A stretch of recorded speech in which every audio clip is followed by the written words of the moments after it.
mà ṣe o, àwọn agbébọn ti ṣekú pa olórí àwọn Fúlàní ní Kwara.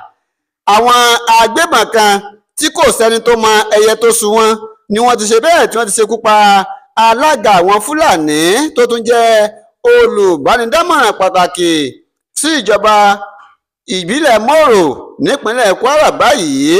Alhaji Abubakar Idris Sakana náà ni ẹni ọ̀hún tí wọ́n ṣekú pa.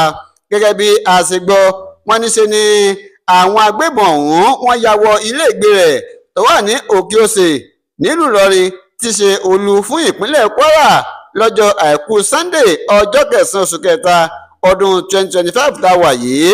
Bí àwọn ẹni bí ọ̀hún bí wọ́n ṣe ya wọ̀lú, wọ́n bẹ̀rẹ̀ sí yìnbọn sókè léraléra láti fi ṣẹ̀rù bà àwọn èrò kí wọ́n sì lè máa sá lọ tèfètèfè tààràtà.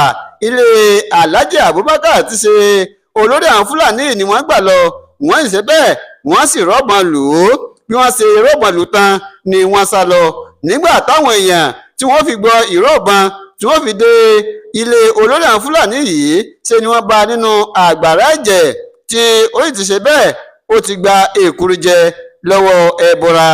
Ẹni tó jẹ́ agbẹnusọ fún alága ìjọba ìbílẹ̀ Moro Shuaibu Abdulwahab Alikinla tó fìdí ìṣẹ̀lẹ̀ náà múlẹ̀ sọ pé alága ìjọba ìbílẹ̀ Moro Ajia Mariam Abdulwasiu ló ti ń kẹ́dùn ikú olóògbé báyìí, tó sì ní àdánù ńlá níkú olórí àwọn Fúlàní yìí jẹ́ fún ìjọba ìbílẹ̀ Moro àti ìlú ìpínlẹ̀ Kwara lápapọ̀. Ọwọ́ júwe ọkùnrin olóògbé yìí gẹ́gẹ́ bí ẹni tó máa ń fi tọkàntara tó máa fi ń sìnlú. Àwọn gbà ládùúrà pé kí Ọlọ́run adẹ́dá àti aṣẹ̀dá kó tẹ́ olóògbé sí afẹ́fẹ́ rere.